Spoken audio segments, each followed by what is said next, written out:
Bowls have become a popular fast casual restaurant concept. They're a tasty trend, but there's no reason we need to be pinned into restaurant pricing.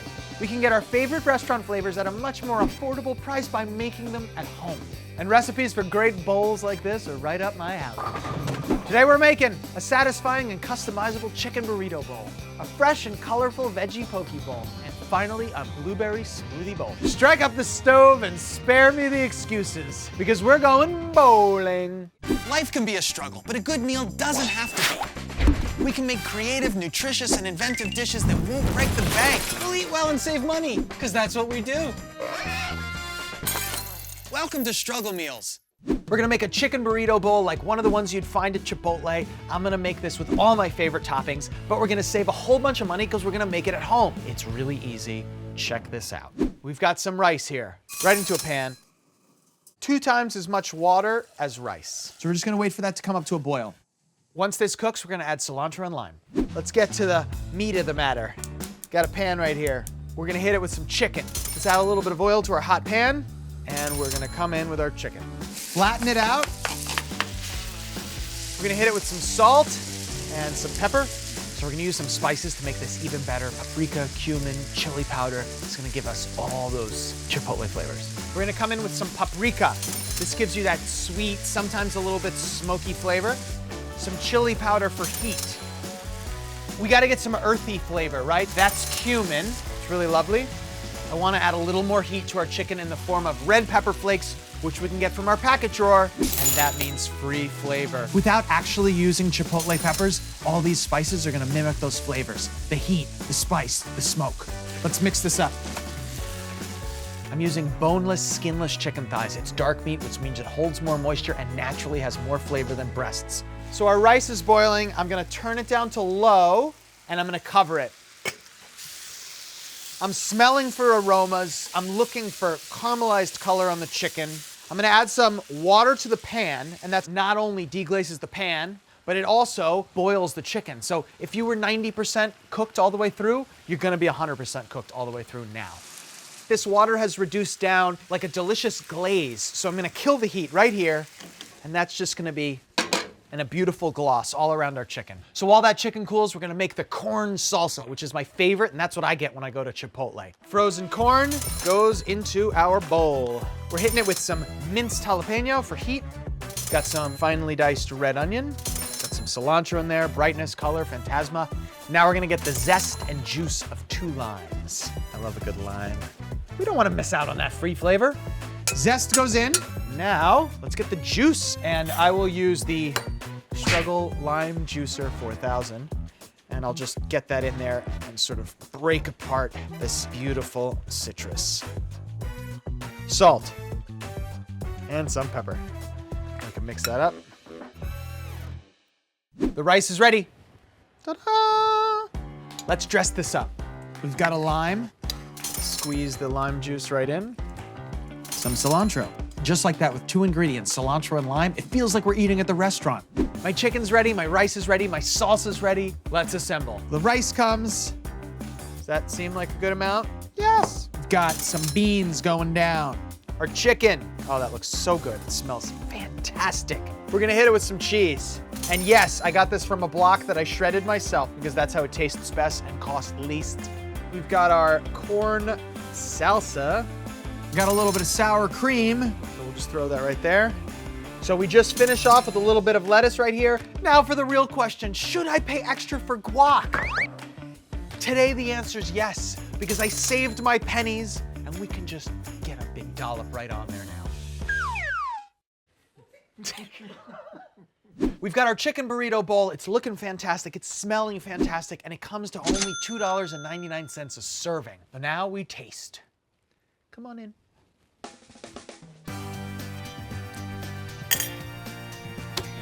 Seriously, where are the takeout bags? Where's the receipts? Who swapped out my dish with this? The chicken is juicy and smoky and spicy, everything you'd get at the restaurant. That cilantro lime rice that balances it all out. And then I feel like extra baller because I got guac, which usually costs extra. And it does here too, but less so because I made it at home. It's no surprise this is such a hit.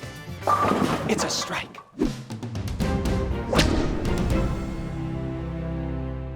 Maintaining a sharp knife is essential for any cook because a dull knife is actually more dangerous. You've got to push harder with it, increasing the chances of slippage. Sharpening, cleaning, and properly storing your knives protects your best kitchen investment. A sharp knife should easily slice through a tomato without crushing. And if it squishes it, it's time to sharpen. An affordable way to sharpen your knife is with a whetstone. Soak it in water until it's fully absorbed and no more bubbles are coming out. Then, put it on a damp rag so it doesn't move around. Hold your knife at a sharp angle to the stone. And starting at the tip of the knife, push the knife against the stone away from you 20 times. Then flip the knife over and starting at the handle side at the same angle, drag the knife towards you 20 times. Repeat on the first side 15 times. And on the second side 15 times. Keep wetting the stone as you go. Keep alternating sides, reducing the number by 5 each time. Start with the lower number, which is the rougher grit, then switch to the higher number to polish in that blade. Now, you've got a sharp knife. Never let the knives go in the dishwasher. Instead, use warm soapy water and a brush to distance your hand from the blade. Dry them and put them away immediately for safety. Don't let them all clang around in a drawer because they'll dent and dull each other, and it's not safe. Keep them sharp longer by storing them in a knife block or a magnetic strip. Sharp knives make cutting safer, easier, and more pleasurable. The knife is your most important kitchen investment, so get something that's good quality and take care of it. We're gonna make some veggie poke bowls. Super popular in Hawaii, and over the last few years, it's become popular in the mainland US also. Traditionally, poke is cubed raw tuna that's been marinated and it's over rice. It's absolutely delicious. The problem, of course, is that raw fish is really expensive, especially when it's sushi grade, and these can cost up to 20 bucks a bowl. So today we're making a more affordable version with Japanese sweet potatoes standing in for the fish. And guess what? That's exactly where we start, with the sweet potato. And we're gonna start by peeling them. We're gonna try our very best to cut these sweet potatoes into cubes so that it mimics the shape of poke. Let's get these on a sheet tray and start roasting them. Oil, salt, pepper, into the oven. All right, we're gonna roast these until they're just tender. Let's start making our rice, sushi rice. And it's extra starchy, so it is highly advisable that you rinse a lot of that starch off. All right, coming into our pot with our rice, adding water, and we're gonna bring this onto full blast heat. We're just gonna let this rice come to a boil. While we wait on the rice and the sweet potatoes, I'm gonna prep the rest of our components. So my rice is boiling. I'm gonna turn the heat down to low, and I'm gonna cover it. And now we set the timer. Now we gotta get some crispy bits. It's one of my favorite part of poke. Usually it's fried shallots, sometimes it's garlic. Today we're gonna do a combination. So we've got some shallots here. Uh-oh, it's so spicy. My eyeballs are filled with shallots. All right, moving on to the garlic, if I can see it. Oh, heating up the pan. I'm gonna use a nice neutral oil here. Coming in with the shallots first. Here we go. Garlic burns pretty easily, so we don't want to cook it as long as the shallots. Crispy shallots and garlic are ready. Let's just throw that down on a plate. We want to hit these with salt right now. I'll let these cool and I'll set them aside. Let's make our poke sauce. First, we're gonna make a spicy and sweet sesame soy sauce. So we come in with our soy sauce, sesame oil, package raw red pepper flakes. And we're gonna add some sweetness right here. Mix it up. Done. Let's make our sriracha mayo. Got our mayo, got our sriracha, and we'll mix that. We've got all our components, we've got our sauces. It's time to get those potatoes. Woo-wee! These look great.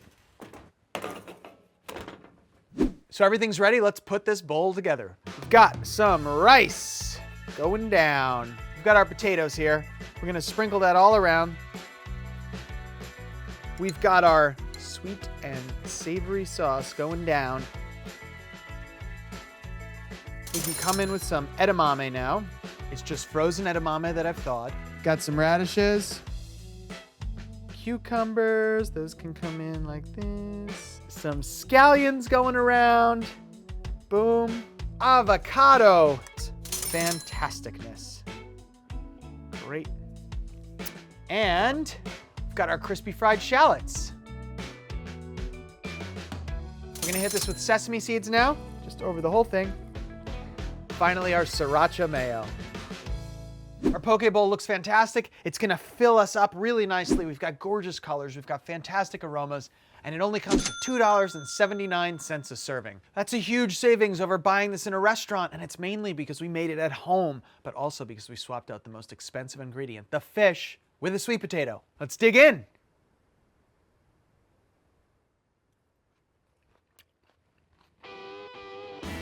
It's a perfectly balanced bowl. Warm, soft flavors down at the bottom, and then up high, you've got just, boom, spicy soy sesame sauce. And then we've got crispy fried shallots and garlic. And of course, in the middle are all the other toppings, which you can swap out as you see fit. This is both filling and exciting to eat at the exact same time, while costing very little money.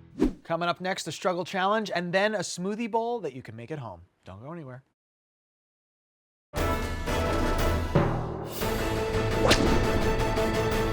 It's time for a struggle challenge. Let's see what you've got for me today. Frankie, I hate to admit it, but I love bread bowl soups and those taco salads that are served in a fried tortilla shell. What else can I make in an edible bowl? I'm pretty sure you can turn anything into a bowl. It can't be impossible. Let's see what we've got to work with. Yoink. Ooh, butter and eggs. And cheese. Eggs, cheese, butter. These three things will not make a bowl. So why don't we head over to the pantry and see what else we can drum up.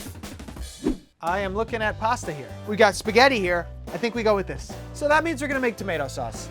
Okay, cool. We got spaghetti and tomato sauce. Got some garlic. We're opening the fridge. We got rice in here, we got raspberries, and I'm looking at ground beef. And when I see ground beef and I got spaghetti and tomato sauce, I think spaghetti and meatballs. I see raisins. I know it's very controversial, but Nana Ricky used to do the raisins. Oh, look at that. We got breadcrumbs. We've got meatballs. We've got some raisins, which I like to put in there. The plan I'm gonna try to execute is cook spaghetti, mix spaghetti with glue, is eggs and cheese. Try to set spaghetti in a bowl. All the while, I will make a spicy meatball in a tomato sauce. Let's get started. I am gonna salt my pasta water pretty aggressively. Spaghetti. Let's start making the meatballs, okay? Because they're gonna take a little bit longer. The sauce is so quick. Into the bowl. Both my grandmas used to put raisins in their meatballs. So I'm just gonna put a little bit of water in my raisins, like that, and you'll see they get a little more plump, and that's gonna make a big difference. I'm seasoning my beef. So I got black pepper, I got salt, I got some fresh oregano here. Going in. I got a whole bunch of parsley right here. Chop this up, stems and all. Great, parsley going down. Garlic, nice. Garlic going in. All right, our pasta's just slightly undercooked, and I think that's good because we're basically gonna give it a second cook. So let's grab that spaghetti out. All right, so we'll let this pasta cool. We're gonna make a nice pasta glue. So we're gonna go 1 egg, 2 egg, 3 eggs. We're gonna grate some parm into this. I'm gonna mix the eggs. We're gonna bake with this right here. I'm literally gonna take this butter and I'm just gonna start smushing it around here. I'm gonna butter up a second one. I feel like sticking could be a problem. So I'm mixing my pasta up with egg and cheese, and the two are gonna help bind it all together. We're gonna try to make the pasta bowl 2 different ways. Way number 1, egg and cheese. Here we go. I'm putting the pasta in an oven-safe bowl and I'm trying to spread it out as best I can. Way number 2, fry this in a pan and then lay it into a bowl. All right, so I'm trying to spread it out as much as possible while keeping it at a pretty even layer. All right, let's see if we can flip this. We'll flip it back. All right, and now.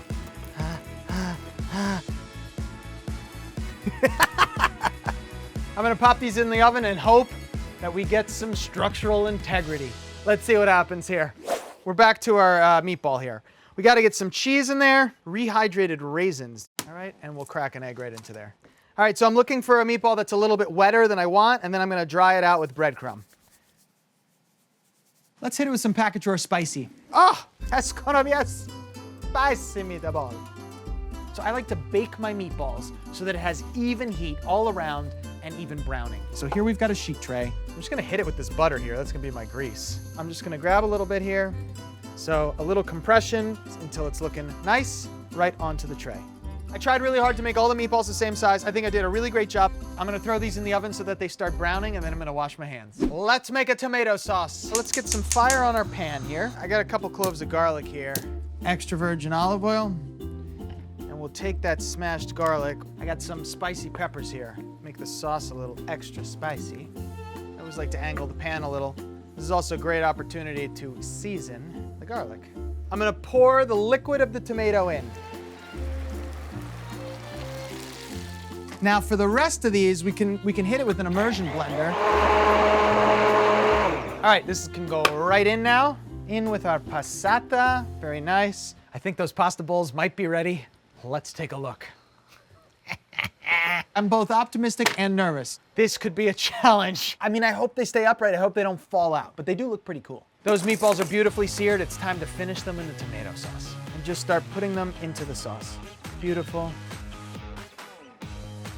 All right, bowl number one. Look, it looks pretty cool. It's got some structural integrity. I don't know which one I like more. All right, coming in with the meatball. So we'll get some cheese on here.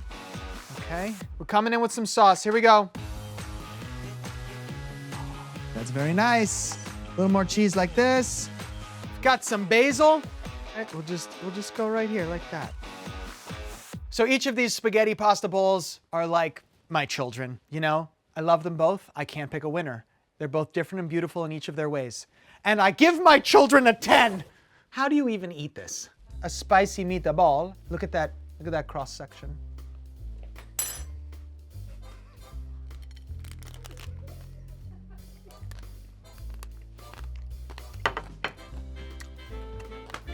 I love my meatballs. They are a 10. The pasta is cooked absolutely perfectly, and I like the crunch. That is a 10. The one negative that I've got here is that there's a little bit of burnt omelet taste. And so for that, I am giving this a 9.9. We've got a 10 on looks. We've got a 9.9 on flavor because we can just do a little bit better with that eggy taste. That comes to 19.9, and when you multiply that by 5, it comes to 99.5.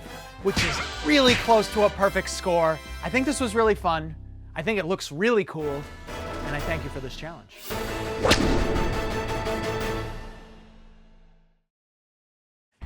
Acai bowls are really popular, and they're wildly pricey. You know what? When I look at it, I realize, why am I paying someone to make me a smoothie bowl with some toppings on top?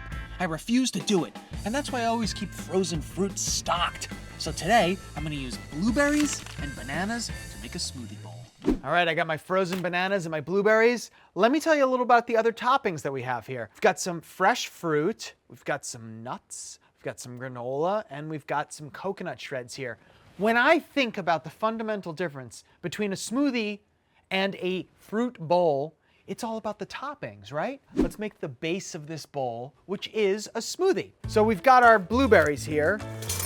Oh yeah, that's pretty good. Some frozen banana. It's always nice when you've got frozen fruit because you don't have to put a whole bunch of ice in there, right? The ice is the frozen fruit. So we want this smoothie to be pretty thick, so put very little liquid. But you gotta put some liquid, otherwise it won't blend. I'm using almond milk. You could use any milk you want. That is not enough milk.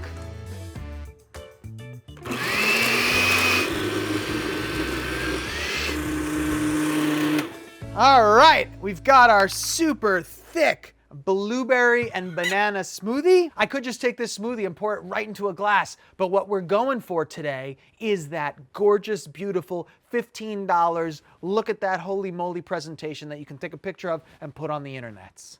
Except we're not gonna pay the $15 because we're doing it at home. We've got our smoothie, and it is thick.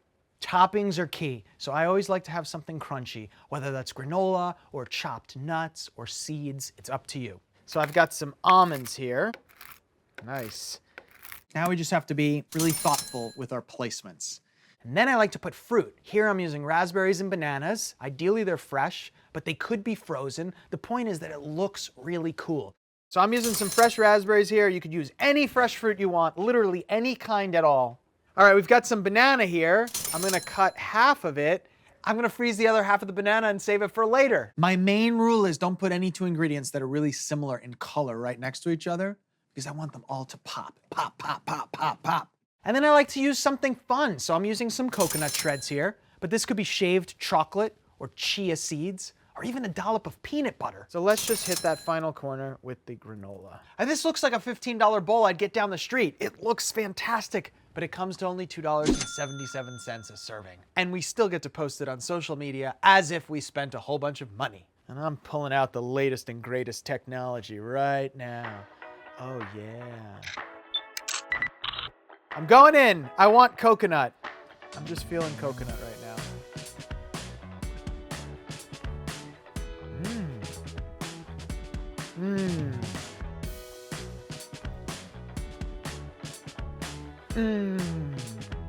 It's absolutely delicious. It's like we're having a dairy-free blueberry sorbet. It's sweet, it's delicious. I love the dark color, and I love the crunchy almonds on top. It's so much more than a smoothie because it has all these fun toppings, and that means variations in flavor and texture.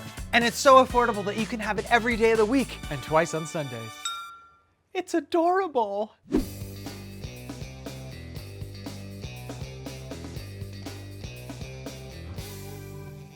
Today we jumped right into the bowl trend with 3 delicious restaurant quality bowls. And we proved that just because something's popular doesn't mean it's difficult to make it at home. If they can do it in a restaurant, we can do it at home. It's not rocket science, it's just cooking. But we didn't have to see our money roll down the gutter, and that's a win in my book. Today was incredible.